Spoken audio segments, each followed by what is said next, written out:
Babu kibwena kora kwa mita cigana ina ukiestimate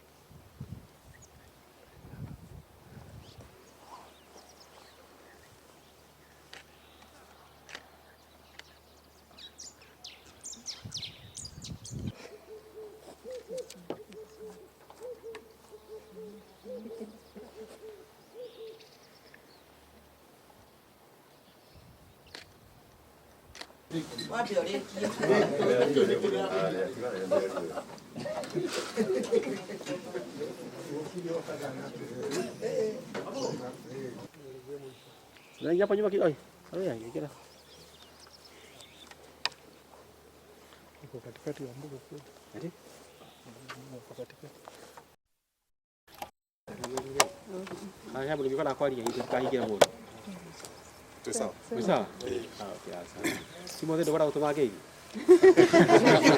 If the state genuinely wanted to have the land in front of the state house for the purposes of president landing, they should have done so through the Ministry of Lands, but not through the government of Nakuru.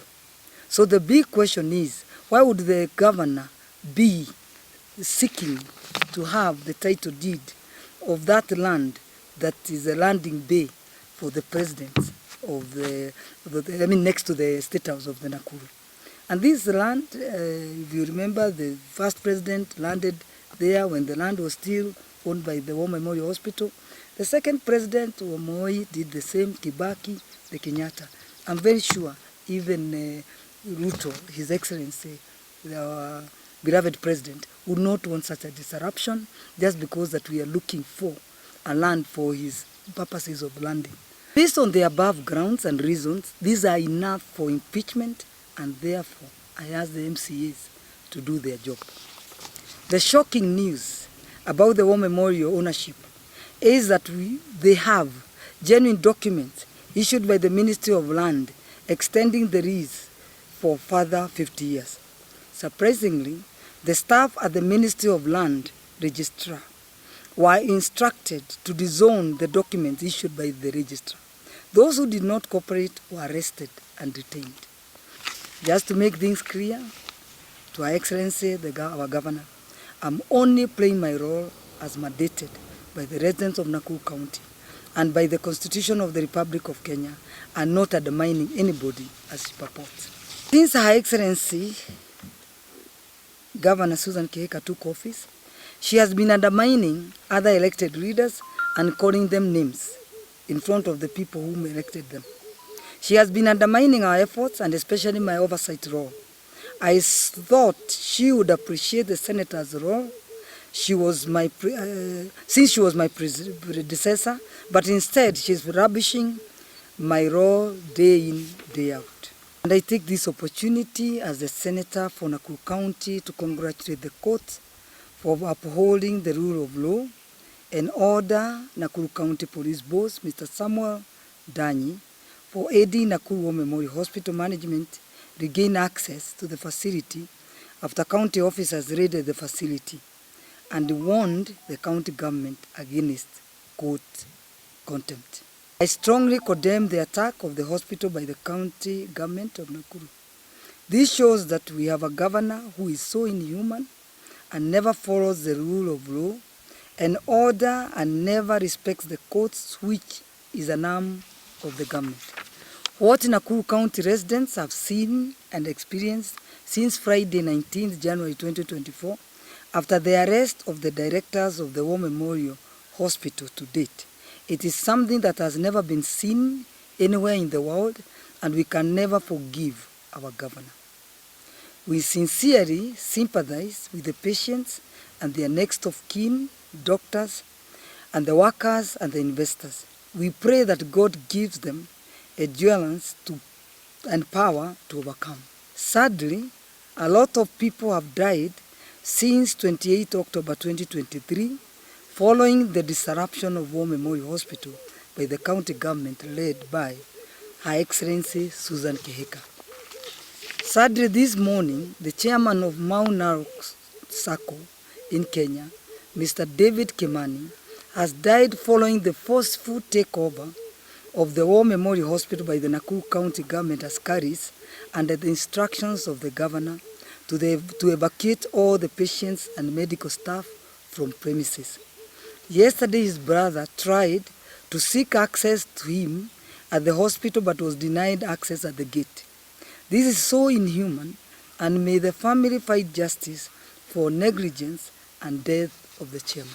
Not forgetting the disruption of services in our county government hospitals on 1st July 2023, where the county government, led by Her Excellency Susan Kihika, sacked over 500 health workers, including doctors, nurses and general workers, and replaced them with non-qualified staff.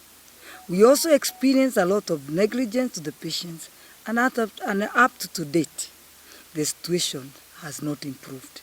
This has caused our people to suffer in all the county hospitals. The sad part is that our county hospitals are in a sorry state due to poor management by the county government.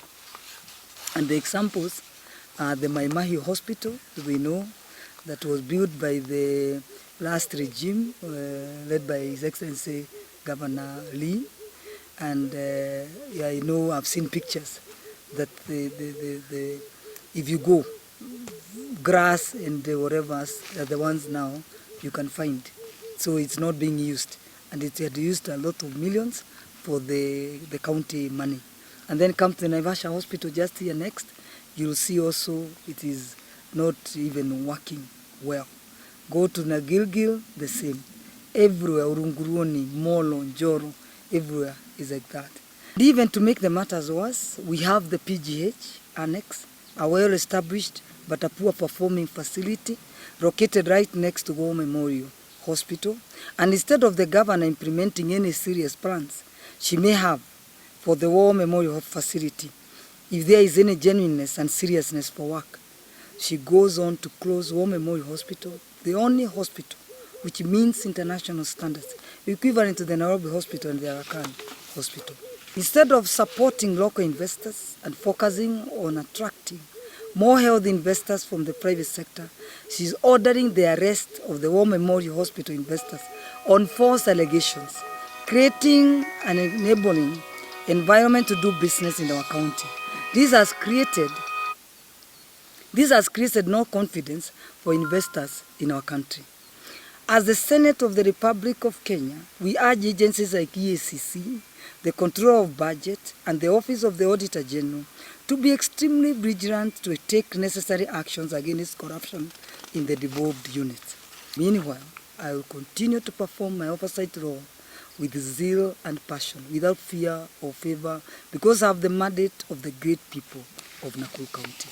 So the question is, if at all we have a Ministry of Health, and I know the CS, why is she so quiet when she sees that people are dying, our hospitals, people are claiming they have no medicines, they have no proper doctors in our hospitals. And this is one of the county, if you remember, the neighboring counties were coming for their medical services in this county of ours. Today, the ones who are coming, they are doing better than us. The governor, now is the work of the MCAs. Yes, because the MCAs were elected by the people to ensure they're in the first line of the oversight. And actually the senator comes number 2. They are the first line of the oversight. So they are the ones now we should look at those allegations, those conducts, and ensure that now they do that impeachment or whatever motion. And I'm sure the Nakuru people will support. You can imagine how much we've suffered for 1 year. What about now the rest of the 4 years remaining? I think Nakuru will be gone by then. So we need now to act and ensure that things go the right way. So the MCAs to do their part and ensure that the governor does her work the way it's supposed to be done.